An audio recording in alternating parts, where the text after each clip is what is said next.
नमो नमः। महाकवि श्री हर्ष प्रणीतम नैषधीय चरितम प्रथमा सर्ग। पहले सर्ग में आपका स्वागत है।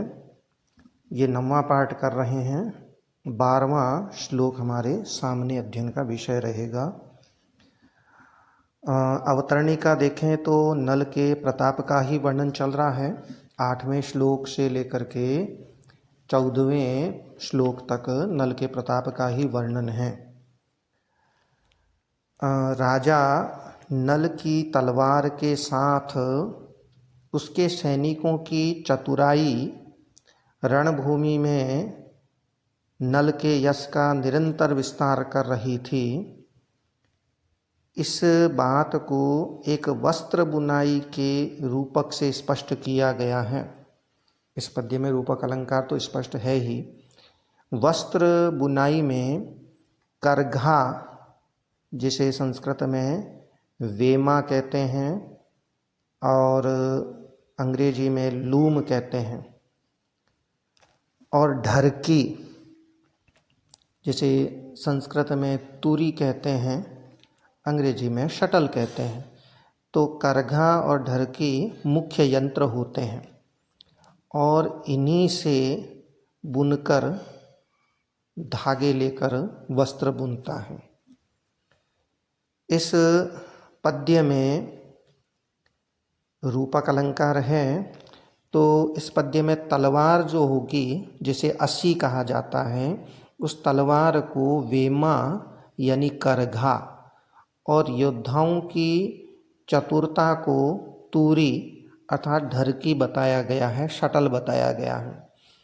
नल के चंद्रमा जैसे उज्ज्वल गुण ही धागे हैं। गुण शब्द यहाँ श्लिष्ट है। गुण वीरता आदि गुणों के लिए भी प्रयुक्त होता है और गुण यहाँ धागे सूत के लिए भी प्रयुक्त हुआ है।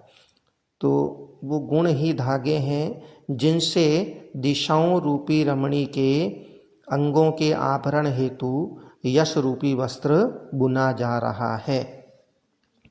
प्रिय विद्यार्थियों, करघा को अंग्रेजी में लूम कहते हैं, ये आप जानते होंगे, और ढरकी को शटल कहते हैं। और इन्हीं पर क्रमशः ताना और बाना बुना जाता है। ताना क्या है? करघे पर लंबाई में बुना जाने वाला जो धागा है वो तो ताना कहलाता है, और उस पर शटल की सहायता से जो आड़ा बुना जाने वाला धागा है उसे बाना कहते हैं। स्पष्टता के लिए आप ये चित्र देख सकते हैं। ये जो लकड़ी नुमा बना हुआ है, ये इस तरह का यंत्र करघा, वेमा करघा कहलाता है।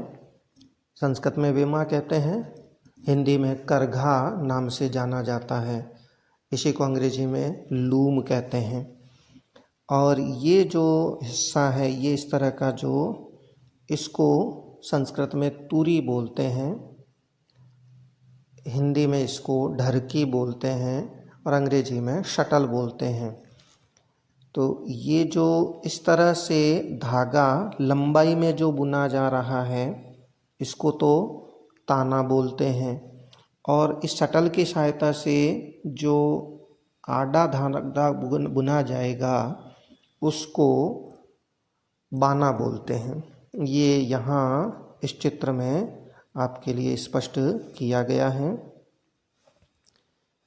ये यहाँ ये जो लंबाई में बुना हुआ है ये ताना है, और इसमें जो आड़ा बुना जा रहा है वो बाना है। ताना और बाना दोनों बुनने से ही वस्त्र का निर्माण होता है। ये सब दिया गया आपकी सहजता और सरलता के लिए, ताकि आप पद्य को समझ सकें आसानी से। अब आते हैं श्लोक पर। श्लोक का उच्चारण करते हैं। शीतांशु वर्णैर्वयति स्म तद्गुणैर् महाशिवेम्नः सह क्रत्वरी बहुम् दिगङ्गनाङ्गावरणं रणाङ्गणे यशपटं तद्भटचातुरी तुरी यशपटं तद्भटचातुरी तुरी।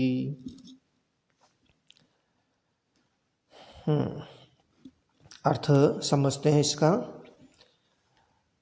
इसमें जो क्रियापद है वो तो ये है वयति स्म। लटस्म के अनुसार स्म के योग में लट लकार का ही प्रयोग होता है। अर्थ भूतकाल का देता है स्म। वयति का अर्थ है बुनना और वयति स्म का मतलब है बुनता था या बुनती थी। अब कौन बुनती थी, कर्तृपद भी देखना जरूरी है। तो ये है तद भट चातुरी तुरी। तद भट उस नल के भटों की, योद्धाओं की, सैनिकों की चातुरी रूपी, चतुराई रूपी जो तुरी है, ढरकी है, वह वयति स्म बुना करती थी। क्या बुना करती थी? वो यशपटम, यशपटम यश रूपी वस्त्र को बुना करती थी। इसका विशेषण ये है बहुम। बहुम यशपट पटम वयति स्म। अत्यधिक यानी विशाल, बहु माने विशाल, यशपटम वयति स्म यश रूपी पट को, यश रूपी वस्त्र को वयति स्म बुना करती थी। अब सहायता किसकी चाहिए? तो कहा महाशिवेम्नः सहकृत्वरी। महा असी, असी यानी तलवार, जो महाअसी है, विशाल जो तलवार है नल की, उस विशाल तलवार रूपी वेमा की, करघे की सहकृत्वरी, सहकृत्वरी सहकारिणी, साथ करने वाली, साथ करने वाली जो तद्भट चातुरी तुरी है, उस नल के योद्धाओं की चतुराई रूपी जो ढरकी है, तुरी है, वो बहुम यशपटम विशाल यश रूपी वस्त्र को वयति स्म बुनती थी। अब वो यश रूपी वस्त्र को बुनती थी किन से? तो कहते हैं शीतांशु वर्णै तद्गुणैः। शीतांशु वर्णैः, शीतांशु चंद्रमा को कहते हैं। चंद्रमा के वर्ण जैसे, यानी चंद्रमा जैसे श्वेत, यश का जो वर्ण है, गुण का जो वर्ण है, वो श्वेत माना गया है। तो शीतांशु वर्णी, चंद्रमा जैसे उजले, तद्गुणै उस नल के गुणों से, वीरता इत्यादि गुणों से, और गुण शब्द चूँकि श्लिष्ट है, श्लेष अलंकार भी है, तो गुणई का एक दूसरा अर्थ और करेंगे धागे। तद्गुणई उस नल के गुणों रूपी, वीरता रूपी जो गुण हैं, उन गुणों रूपी धागों से, धागों से दिगंगनांगा वर्णम, जो दिशाएं रूपी जो अंगनाएं हैं, रमणियां हैं, सुंदरियां हैं, दिशा पर अंगना का आरोप है, दिशाओं रूपी अंगनाओं के अंगाभरणम, यहाँ थोड़ी अशुद्धि रह गई है, अंगावरणम नहीं है, आवरण भी कर सकते हैं। अंगों के आवरण रूप या आभूषण रूप बहुम यशपटम विशाल यश रूपी वस्त्र को वयति स्म बुना करती थी। ये इसका अर्थ हुआ। अब समस्त रूप से इसका अर्थ जांच लेते हैं फिर से कि महाशिवेम्नः, महा विशाल, असी वेम्नः असी रूपी, तलवार रूपी करघे की, सहकृत्वरी सहकारिणी साथ करने वाली, तद भट चातुरी तुरी, तद तस्य उस नल के, भट चातुरी तुरी सैनिकों की, भटों की चतुरता रूपी तुरी, ढरकी।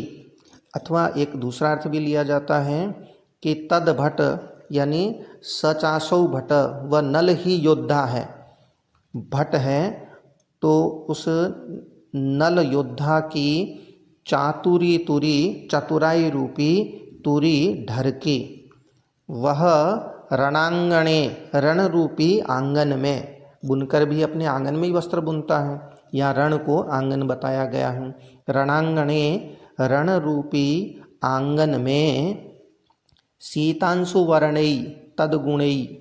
शीतांशु वर्णई चंद्रमा जैसे वर्ण वाले उजले तदगुणई उसके गुणों रूपी नल के गुणों रूपी धागों से दिगंगनांगावरणम दिशा रूपी अंगना के अंगावरणम अंगों के आवरण रूप या आभरण शब्द होगा तो आभरण रूप आभूषण रूप बहुम यशपटम बहुम अत्यधिक विशाल यशपटम यश रूपी वस्त्र को और अंत में क्रिया लेते हैं वयति स्म बुनती थी। तात्पर्य यह है कि नल ने युद्ध में इतनी वीरता और निपुणता प्रकट की कि उससे सभी दिशाएं उसके यश से भर गई थी। अलंकार का निर्णय कर लेते हैं। इस पद्य में एक तो रूपक अलंकार तो बहुत स्पष्ट है। कारण यह है कि इसमें असी पर वेमा का आरोप किया गया है और दिक पर अंगना का आरोप किया गया है, रण पर आंगन का आरोप किया गया है, यश पर पट का आरोप किया गया है, चातुरी पर तुरी का आरोप किया गया है। तो अभेद आरोप होने से रूपक अलंकार तो स्पष्ट है ही। अब यहाँ देखें चातुरी तुरी, इस स्थान पर यमक भी स्पष्ट है, क्योंकि सत्यर्थे पृथगाथाया स्वर व्यंजन सहते क्रमेण तेने वा वृत्तिर्यमकम विनिगद्यते। स्वर वर्ण समुदाय की स्वर व्यंजन समुदाय की उसी क्रम से आवृत्ति हो और अर्थ अलग अलग हो तो फिर यमक अलंकार होता है।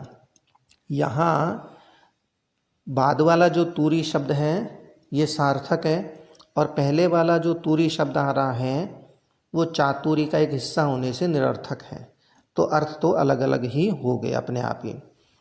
तो यमक भी स्पष्ट हुआ, अनुप्रास भी दिख ही रहा है, क्योंकि यहाँ पूर्वार्ध में व की अनेक बार आवृत्ति हुई है, उत्तरार्ध में तीसरे चरण में ङ की आवृत्ति हुई है और अंत में त और र की भी आवृत्ति स्पष्ट ही है। तो यमक अनुप्रास अलंकार तो स्पष्ट हो ही गया। गुण शब्द के बारे में आपको बता ही दिया कि श्लिष्ट है। गुण नल के वीरता इत्यादि शूरता इत्यादि गुणों का वाचक भी है और गुण शब्द धागे तंतु का भी वाचक है, इसलिए श्लेष अलंकार भी बन जाता है। हाँ, एक अलंकार और भी है, वो है उपमा। शीतांशु वर्णे, शीतांशु जैसे रंग वाले, शीतांशु जैसे वर्ण वाले, चंद्रमा जैसे वर्ण वाले। शीतांशु चंद्रमा को कहते हैं। शीत है, शीतल है अंशु जिसकी, या श्वेत है अंशु किरणें जिसकी। शीत श्वेत को कहते हैं, शीत असित काले को कहते हैं, शीत श्वेत को कहते हैं। तो शीत अंशु चंद्रमा का ही नाम है। शीतांशु जैसे वर्णई, वर्ण वाले, ये उसके जो गुण हैं ये समानता बताई गई है, इसलिए उपमा अलंकार भी बन जाता है। प्रिय विद्यार्थियों, यहाँ क्रियापद है वयति, ये इसमें वेय धातु है। वेय धातु तंतु संतान करने में, धागा बुनने के अर्थ में ही काम में ली जाती है। उभयपदी है, भवादि गण की है, रूप बड़े सरल होते हैं इसके। वयति वयत वयंती उभयपदी हैं। वयते वयते वयंते भी रूप बनते हैं। लिट लकार में वास्यति वास्यत वास्यंती इस तरह के रूप बनते हैं।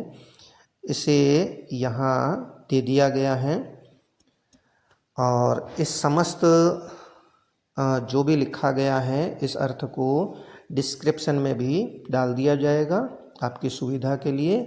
अस्तु, नमो नमः, पुनर्मिलामः, धन्यवादः।